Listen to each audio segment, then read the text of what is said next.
Well, hello my dear viewers, welcome back to the channel. As I've said, this is a One Piece theory video, and as you can see by the title, you can already guess what it is I'm going to talk about. And I know, what a preposterous idea I bring you here today.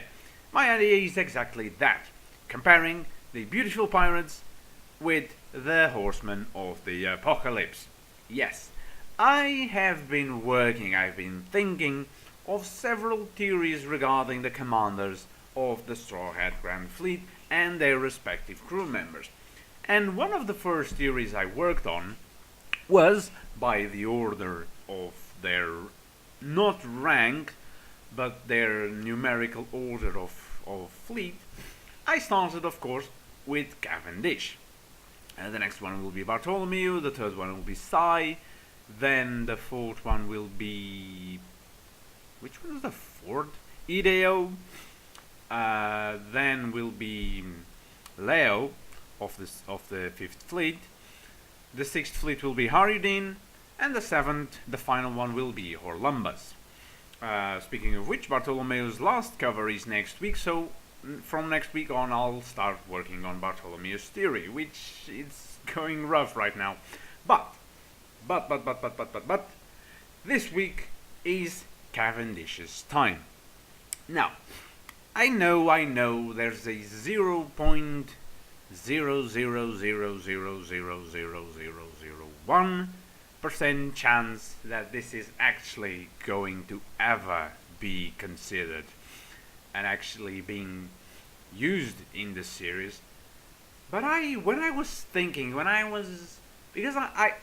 was making this series, I thought, what can I use to give them sort of power and sort of compare them to something of our world's lore?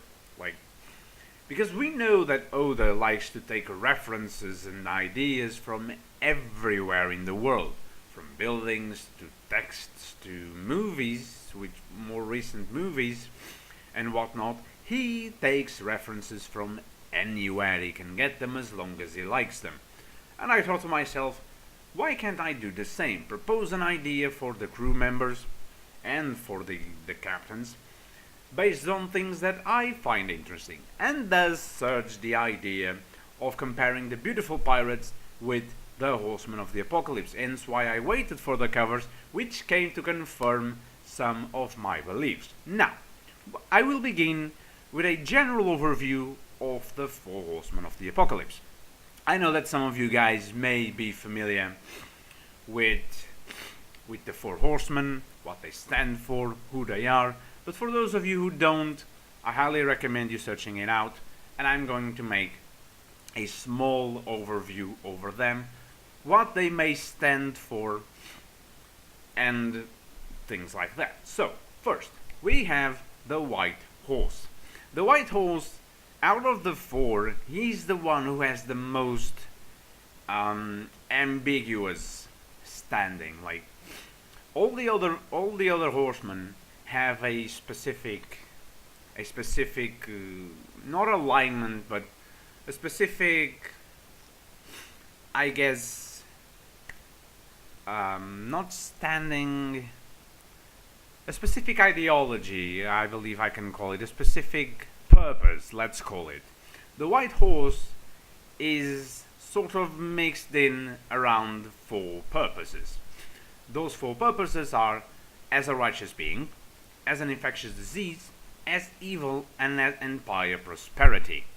Now, out of all these four, the ones I'm going to pick are righteous and evil.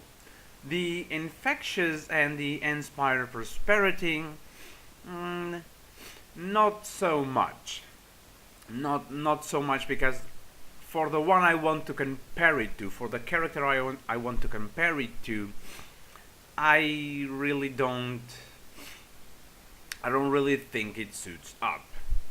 So righteous and as evil, are the ones I'm going to pick. So as righteous and as evil, it plays with the idea of Christ and Antichrist. I'm not going to go into detail on that, but choosing these two facets, I think you can already guess which character I'm going to compare the white horse to. So, the white horse is sometimes seen as either Christ himself, or being a righteous being, or if is viewed as evil, is seen as the Antichrist himself. So, coming next, we have the red horse, more commonly known as the Horsemen of War. And I'm sorry, I forgot to say, the white horse can either be conquest, the Horseman of Conquest, or pestilence. In this instance, in this theory, I'm going to consider him as the Horseman of Conquest, even though it doesn't properly suit the character I'm going to compare it to. Keep in mind that this is not a 100%, like, the pieces are not going to pull together like a perfect puzzle. There's imperfections to this theory, as with all theories, but I believe it has some merit. So, yeah, the red horse, commonly known as the Horseman of War, is seen as empire division. War breaks empires, and so on and so forth. He's represented by walking around with a sword, and is associated also with mass slaughter. And I can already think that you guys know which character I'm going to compare him to. Now, the other two, you guys can already guess as well. They are part of the Beautiful Pirates after all, and if you paid attention to the covers of Cavendish's arc, you guys will see who I speak of. Next we have the Black Horse, which is sometimes considered the Horseman of Famine, and is depicted as imperial oppression. So it's the sort of thing that controls the people. By starving the people and then providing maybe the food, you can keep them under your leash. The last horseman is of course the Horseman of Death, and is seen as the destruction of empires. Now, this was really just a general overview. Let us move on with the comparison, and I'm gonna start with the Horseman of War, the Red Horseman. And the one I'm going to use for comparing with the Red Horseman is of course Suleiman the Beheader. Now, this new crew member of the Beautiful Pirates, some of you may think that, well, he's not in high enough standing with the crew to be considered one of the four big fighters of the crew. Because, and I forgot to tell this, I believe that the four characters that we know, I mean, not necessarily know, but the four characters that we see now as the heads of the Beautiful Pirates, we have Cavendish, we have Suleiman, and we have the other two characters that appeared with him in the cover in one of his story covers. I don't remember which chapter it was. It was either week 867, mayhaps? Yes, it was on chapter 867 called Happy Birthday. We were presented to these two characters, the ones that are at the side of Cavendish in the front, and then we have all his soldiers behind. So those are the two characters, plus Cavendish and Suleiman, that I consider to be the top four members of the Beautiful Pirates. And I know what you're saying, well, but Suleiman is a fairly new addition. How can he already be considered one of the four main members of the crew? Well, to simply put, raw power. Like, I know this sounds weird, I know that's not how Oda sometimes does things, but I think this time it could be it. Like, Suleiman could achieve for himself a higher placement on the crew. And mayhaps that was the point of Cavendish all along, to have three, I mean, not his specific point, but I believe it merges well enough with the crew and the character. After all, Cavendish himself, Cavendish's imagery is all around being a horseman.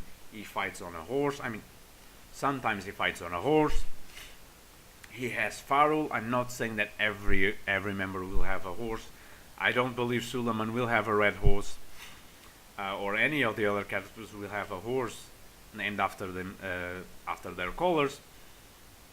But you guys get the point. So Suleiman as the horseman of war, as the red horseman of war. The guy fits in the destruction. We know that in his past he was accused of a crime, of participating on a battle known as the Sea Battle of Diaz, and thus he became a war criminal. Now, we don't know the specifics of this event, we don't know the full extent of his blame, but I believe that that's a good thing. I believe that's a good thing because the horsemen on the mythology, they are known for actually representing and bringing the things they say they bring. So the white horse could bring diseases. He could just bring evil to the whole world. He could bring righteousness to the whole world. The horseman of war brings war. Famine brings hunger, and death brings death. I believe that it would be cool for the characters associated with a specific horseman to not actually having committed those crimes. Like with Suleiman, he was accused of participating in the war, of bringing a war of the Sea Battle of Diaz, when it could have been the other way. He could have been trying to prevent the war and he was framed for it. That was very, very interesting. The character I'm considering, the Horse of Famine, he might have been trying to turn famine around and actually doing something against it. But no, he was framed with it, and thus he was known as an oppressor of the people. And the one considering that would maybe try to cure people. Maybe the character could be a doctor. You know what I mean? They are associated with the horsemen, but they don't actually commit the crimes they are accused of. Kind of like the seven deadly sins in a way. Kind of like the sins from Nanatsu no Taizai. They are associated with the sins, but they actually didn't commit the sins. But anyway, I digress. The guy uses a sword, much like the depiction of the Horsemen of War.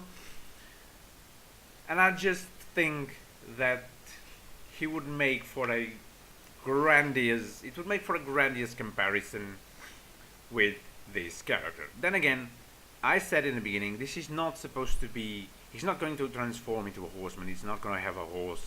It's just a nitpick little detail. Maybe them four could be known as maybe the three of them could be known as Cavendish's horsemen, like the three top fighters of his crew, and he himself is the leader of those horsemen.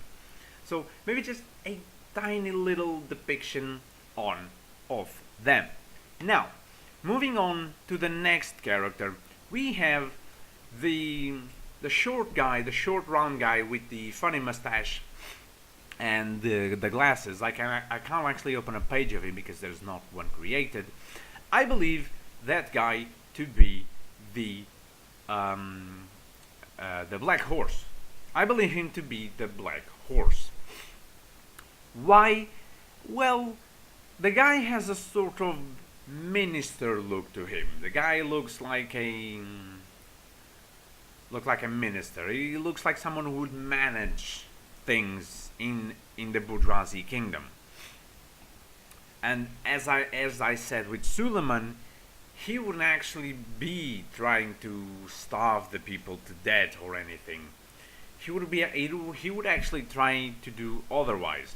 But much as with Cavendish was expelled from his kingdom for being,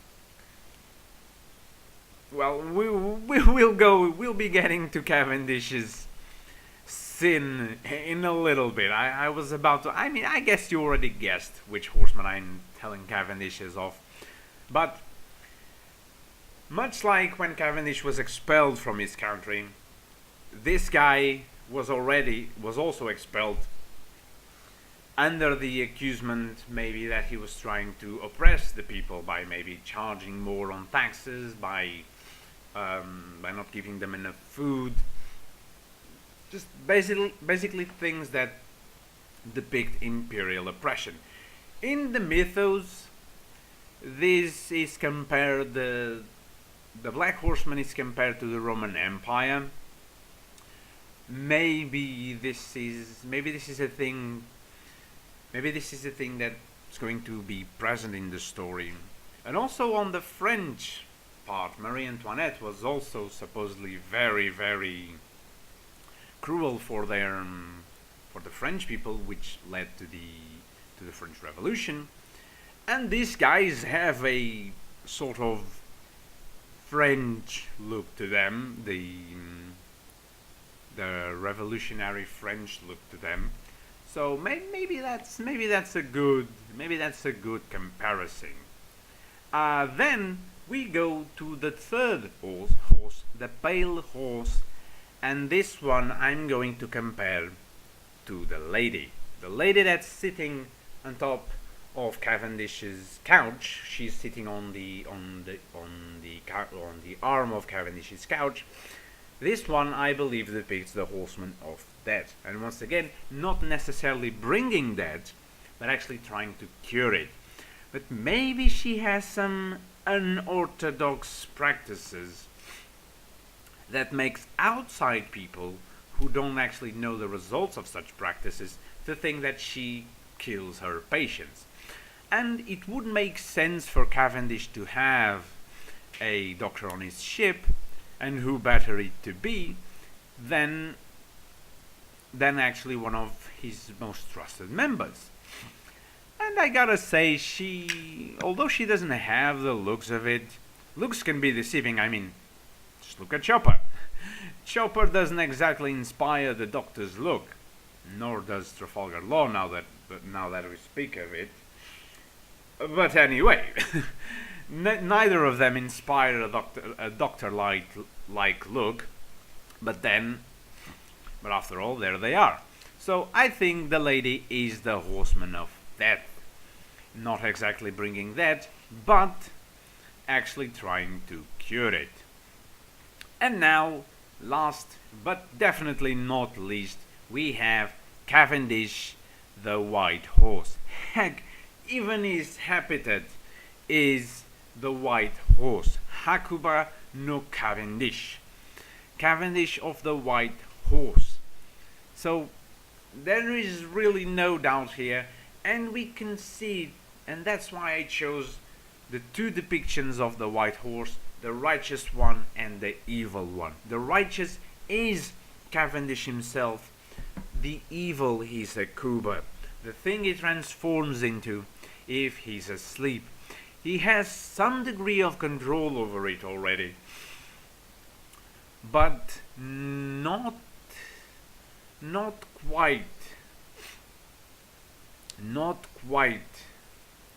in control yet. But he may come to control that facet of his, and that's a thing I want to explore a little bit on this video, but I'll leave to a later one when we get closer to the Wano saga.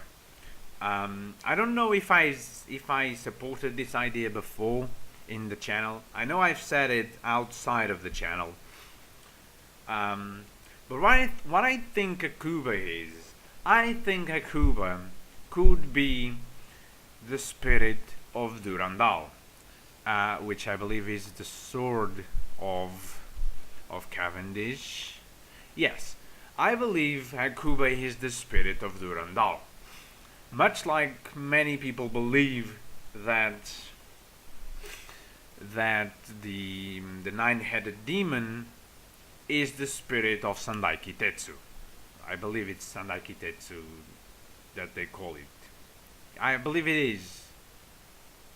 Now that I think of it, look, some people believe that the nine-headed Ashura. Some people believe that Ashura is the spirit of one of Zoro's sword, and I think it's Sandai Kitetsu.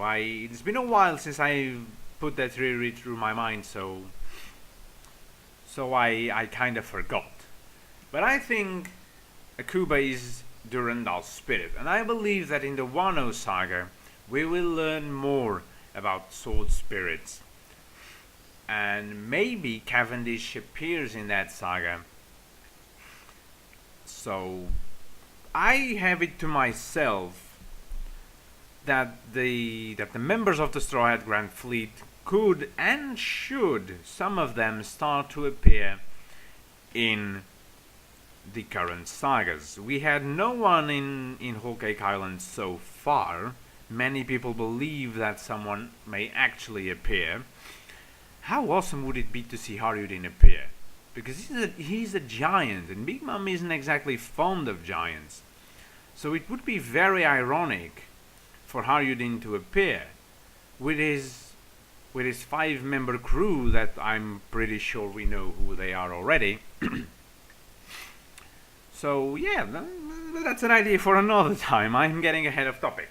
So, and I think it would be very, very cool for Cavendish to appear in Wano country. Especially because Suleiman is also a swordman, and all the members of the Cavendish crew of the Beautiful Pirates appear to be sort of swordsmen. So the Wano country could make for a very well position for them to appear. And so yeah, I believe that he'll learn to control Durandal there, and that's when Cavendish will get his upgrade. Remember when the Grand Fleet was formed, the narrator told us that each and every single one of these captains will grow in his own accord, and they will all be one day part of something much grander than themselves. And I believe that growth will not happen out of context. It won't happen in the background of the story. Some of it may happen, but like the beginnings of it, things that make us look and think, this is how he's going to grow. This is how he's going to get better for the fighting that's to come. I believe those things will happen in the next saga. So maybe, let's imagine that Haryudin appears in Whole Cake Island. Maybe Haryudin gets control of Whole Cake Island if they should defeat Big Mom, which I don't think it happens. But let's imagine, let's go crazy here. They defeat Big Mom. The Big Mom pirates get expelled out of Whole Cake Island, and Haryudin stays to control the island, the whole archipelago, against the remaining of Big Mom's forces. It's very, very stretched out because it's not going to happen. In fact, scratch that, because Haryudin will appear in Elbaf, not in Whole Cake Island. So we don't know who might appear in Whole Cake Island, if anyone at all, but someone has to appear. Maybe Orlumbus. Orlumbus would be cool. I'm very eager to see Orlumbus. And maybe, yeah, that makes sense. Because we would have the last fleet commander to appear in the first saga after the formation of the fleet. That's very cool. That's a very cool idea. But anyway, I digress. As always, this video is probably long enough already. 23 minutes already. Let us recap. Cavendish as the white horse of righteousness and evil. Suleiman as the red horseman of war. The unknown little stubby chubby guy has the black horse of oppression, and the tall and slender and beautiful lady as the horseman of that. None of them actually having committed any sort of atrocities related to war, oppression, or that, except Cavendish, who is possessed by a Kuba and is of course sometimes evil, although unwantedly. So, this was my idea, my stretched out idea on the relation between the beautiful pirates and the horsemen of the apocalypse. I know, a very stretched out idea. I wish I could have worked on it a little bit more, but there's really not much to work on because two of the characters are all but unknown to us, except on their appearances. and the other two, well, we know the most. We know a lot about Cavendish. We know a little bit less about Suleiman, but there's really not much to work on. Even the mythos of the four horsemen is digressing. I just wanted to make a small comparison, and as I said in the beginning, this is not a full-on puzzle. Like, they won't fit as particularly well, because in comparison between the White Horse and Cavendish, the White Horse is sent to use a bow in the mythos, and Cavendish uses a sword, of course. So yeah, this is not a 100% fit. It's just more of a